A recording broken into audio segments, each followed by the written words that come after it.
Assalamualaikum warahmatullahi wabarakatuh. Salam sejahtera buat kita semua.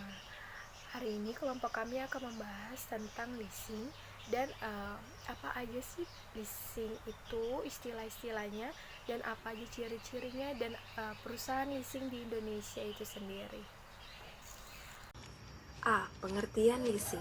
Leasing atau sewa guna usaha merupakan kegiatan pembiayaan dalam bentuk penyediaan barang modal, baik secara sewa guna usaha dengan hak opsi maupun sewa guna usaha tanpa hak opsi. Untuk digunakan oleh lisi selama jangka waktu tertentu berdasarkan pembayaran secara berkala. Maka secara sederhana, leasing berarti equipment funding yang membiayai peralatan barang modal untuk digunakan pada proses produksi suatu perusahaan baik secara langsung maupun secara tidak langsung. B. Istilah-istilah dalam leasing. A. Lease adalah kontrak sewa terhadap penggunaan barang tertentu selama periode yang sudah disepakati dengan adanya biaya sewa. B. Leasing adalah pihak bisa berupa perorangan atau badan hukum yang menggunakan modal yang berasal dari pembiayaan pihak leasing. C. Lessor merupakan pihak pemegang hak milik barang yang akan dijadikan lease. D. Lease term adalah jangka waktu dalam lease yang sifatnya mutlak atau tidak dapat dibatalkan.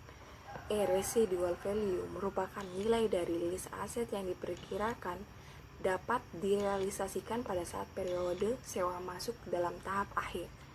F. Security deposit adalah jaminan kas yang diminta oleh lessor terhadap sewa sebagai kewajiban.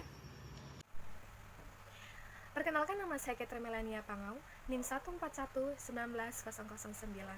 Pada hari ini saya akan menjelaskan ciri-ciri dan jenis dari perusahaan leasing. Yang pertama yaitu ciri-cirinya. Ada 3 poin. Yang poin pertama, biasanya ada hubungan jangka waktu lease dan masa kegunaan benda lease tersebut. Yang kedua, hak milik benda lease ada pada lessor. Yang ketiga, benda yang menjadi objek leasing adalah benda-benda yang digunakan dalam suatu perusahaan. Sedangkan jenis-jenis dari perusahaan leasing ini ada dibagi menjadi 3 kelompok. Kelompok pertama yaitu independent leasing. Ini merupakan biasanya jenis leasing ini dia itu berdiri sendiri dan dapat digunakan sekaligus sebagai supplier atau membeli barang-barang dari supplier lain untuk dileaskan. Yang kedua yaitu captive lease.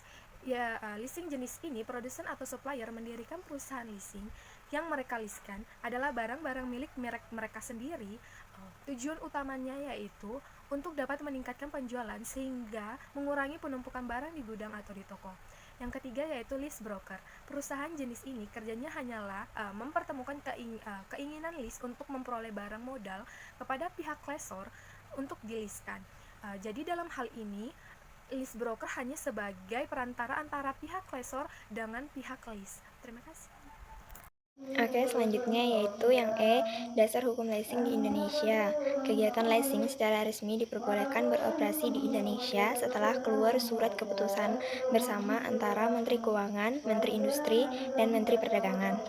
Nomor KEP 122-4-1974, nomor 32-M-SK-2-74, dan nomor 30-KBP-74 tanggal 7 Februari 1974 tentang perizinan untuk leasing di Indonesia. Wewenang untuk memberikan usaha leasing dikeluarkan oleh Menteri Keuangan berdasarkan surat keputusan nomor 649-MK-4-5 tahun 1974 tanggal 6 Mei yang mengatur tentang ketentuan tata cara perizinan dan kegiatan untuk leasing di Indonesia. Perkembangan selanjutnya dengan keluarnya kebijakan deregulasi 20 Desember 1988, Pakdes 20 1988 yang isinya mengatur tentang usaha leasing di Indonesia, dan dengan keluarnya kebijakan ini, maka ketentuan mengenai usaha leasing sebelumnya dinyatakan tidak berlaku lagi. Kemudian dalam Kepres nomor 61 tahun 1998 dan keputusan Menteri Keuangan nomor 1251/KM 1998 tanggal 20 Desember 1998 diperkenalkan adanya istilah pembiayaan, yaitu kegiatan pembiayaan dalam bentuk dan atau barang modal dengan tidak menarik dana secara langsung dari masyarakat. Pihak-pihak yang terlibat dalam leasing. 1. Lessor. Perusahaan leasing atau pihak yang memberikan jasa pembiayaan kepada pihak lessee dalam bentuk barang modal. 2. Lessee.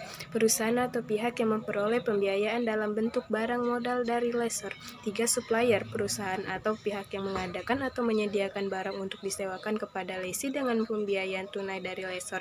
4. Bank. Pihak yang tidak terlibat secara langsung dalam leasing, tetapi menyediakan dana bagi lessor atau supplier. G. Manfaat keikutsertaan leasing. 1. Fleksibel. 2. Tidak harus menyertakan jaminan. 3. Capital saving. 4. Cepat dalam pelayanan. 5. Terhindar dari kerugian inflasi. 6. Cara mendapatkan aktiva. 7. Kepastian hukum. H. Contoh perusahaan leasing atau sewa guna. 1. PT Adira Dinamika Multifinance atau TBK. 2. PT Federal International Finance atau FIF.